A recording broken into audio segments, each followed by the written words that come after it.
श्री नारद बड़े ही तपस्वी और ज्ञानी ऋषि हुए, जिनके ज्ञान और तप की माता पार्वती भी प्रशंसक थी। एक दिन माता पार्वती श्री शिव से नारद मुनि के ज्ञान की तारीफ करने लगी। शिव ने पार्वती जी को बताया कि नारद बड़े ही ज्ञानी हैं, लेकिन किसी भी चीज़ का अहंकार अच्छा नहीं होता। एक बार नारद को इसी अहंकार के कारण बंदर बनना पड़ा था। यह सुनकर माता पार्वती को बहुत आश्चर्य हुआ। उन्होंने श्री शिव भगवान से पूरा कारण जानना चाहा। तब श्री शिव ने बताया, इस संसार में कोई कितना ही बड़ा ज्ञानी हो, लेकिन श्री हरि जो चाहते हैं वो उसे बनना ही पड़ता है। नारद को एक बार अपने इसी तप और बुद्धि का अहंकार हो गया था। इसलिए नारद को सबक सिखाने के लिए श्री विष्णु को एक युक्ति सूझी। हिमालय पर्वत में एक बड़ी पवित्र गुफा थी। उस गुफा के निकट ही गंगा जी बहती थीं। वह परम पवित्र गुफा नारद जी को अत्यंत सुहावनी लगी। वहाँ पर के पर्वत, नदी और वन को देखकर उनके हृदय में श्री हरि विष्णु की भक्ति अत्यंत बलवती हो उठी और वे वहीं बैठकर तपस्या में लीन हो गए। नारद मुनि की इस तपस्या से देवराज इंद्र भयभीत हो गए कि कहीं देवऋषि नारद अपने तप के बल से उनका स्वर्ग नहीं छीन लें। इंद्र ने नारद की तपस्या भंग करने के लिए कामदेव को उनके पास भेज दिया। वहाँ पर कामदेव ने अपनी माया से वसंत ऋतु को उत्पन्न कर दिया।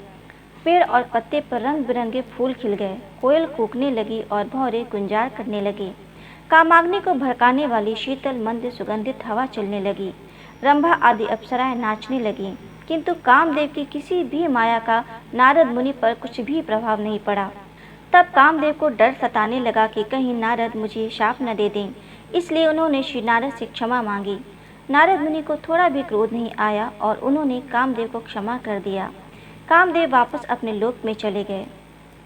कामदेव के चले जाने पर नारद मुनि के मन में अहंकार हो गया कि मैंने कामदेव को जीत लिया। वहां से वे शिव जी के पास गए और उन्हें अपने कामदेव को हराने का हाल कह सुनाया। भगवान शिव समझ गए कि नारद को अहंकार हो गया है। शंकर जी ने सोचा कि यदि इनके अहंकार की बात विष्णु जी जान गए तो नारद के लिए अच्छा नहीं होगा। इसलिए उन्होंने नारद से कहा, तुमने जो बात मुझे बताई है उसे श्री हरि को मत बताना। नारद जी को शिव जी की यह बात अच्छी नहीं लगी। उन्होंने सोचा कि आज तो मैंने कामदेव को हराया है और ये भी किसी को नहीं बताऊं। नारद जी क्षीर सागर पहुँच गए और शिव जी के मना करने के बाद भी सारी कथा विष्णु जी को सुना दी। भगवान विष्णु समझ गए कि आज तो नारद को अहंकार ने घेर लिया है। अपने भक्त के अहंकार को वे सह नहीं पाते, इसलिए उन्होंने अपने मन में सोचा कि मैं ऐसा उपाय करूंगा कि नारद का घमंडी भी दूर हो जाए और मेरी लीला भी चलती रहे। नारद जी जब विष्णु से विदा होकर चले तो उनका अभिमान और भी बढ़ गया। इधर श्री हरि ने अपनी माया से नारद जी के रास्ते में एक बड़े ही सुंदर नगर को बना दिया।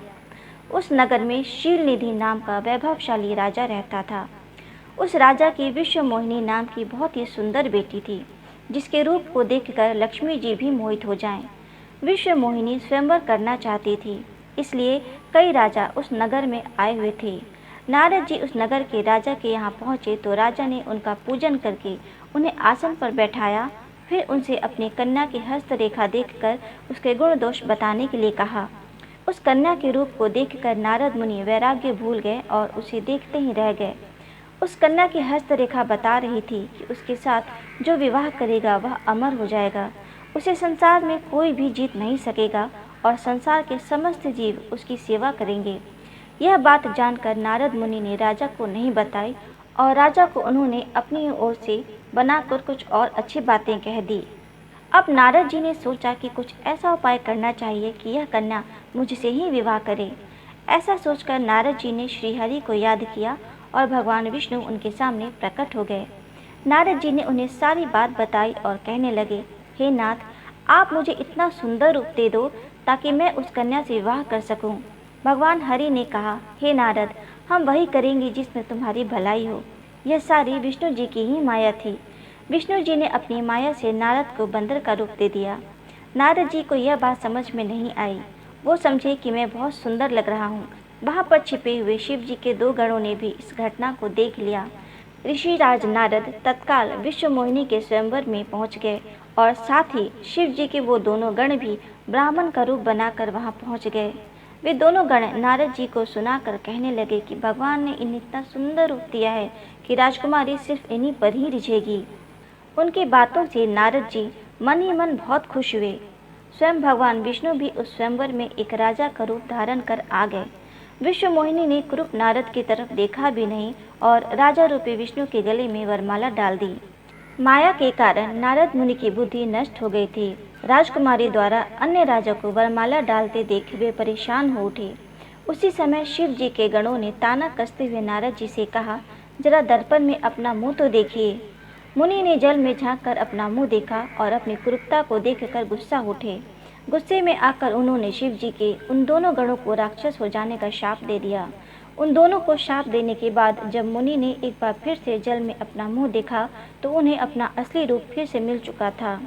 नारद जी को अपना असली रूप वापस मिल गया था, लेकिन भगवान विष्णु पर उन्हें बहुत गुस्सा आ रहा था, क्योंकि विष्णु के कारण ही उनकी बहुत हंसी हुई थी।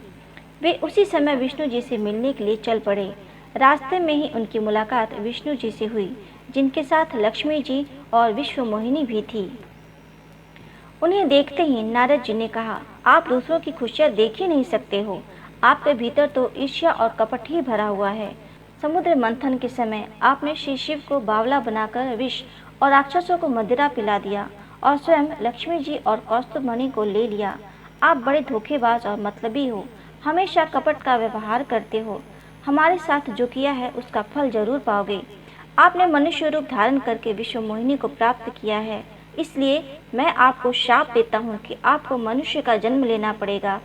आपने हमें स्त्री से दूर किया है, इसलिए आपको भी स्त्री से दूरी का दुख सहना पड़ेगा। और आपने मुझको बंदर का रूप दिया, इसलिए आपको बंदरों से ही मदद लेना पड़ेगा। नारद के शाप को श्री विष्णु ने पूरी तरह स्वीकार कर लिया और उन पर से अपनी माया को हटा लिया।